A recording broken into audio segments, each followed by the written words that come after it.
నారా లోకేష్ అనే నేను శాసనము ద్వారా నిర్మితమైన భారత రాజ్యాంగం పట్ల నిజమైన విశ్వాసం విధేయత చూపుతానని, భారతదేశ సార్వభౌమ అధికారాన్ని సమగ్రతను కాపాడుతానని, ఆంధ్రప్రదేశ్ రాష్ట్ర మంత్రిగా నా కర్తవ్యాలను శ్రద్ధతో అంతర్గత శుద్ధితో నిర్వహిస్తానని, భయం కానీ పక్షపాతం కానీ రాగద్వేషాలు కానీ లేకుండా రాజ్యాంగాన్ని శాసనాలు అనుసరించి ప్రజలందరికీ న్యాయం చేకూరుస్తానని దైవ సాక్షిగా ప్రమాణం చేస్తున్నాను.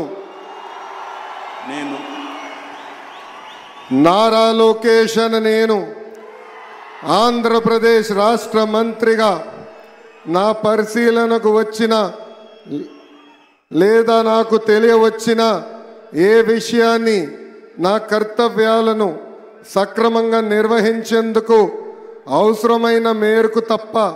ప్రత్యక్షంగా కానీ పరోక్షంగా కానీ ఏ వ్యక్తికి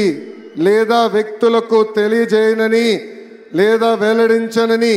దైవ సాక్షిగా ప్రమాణం చేస్తున్నాను.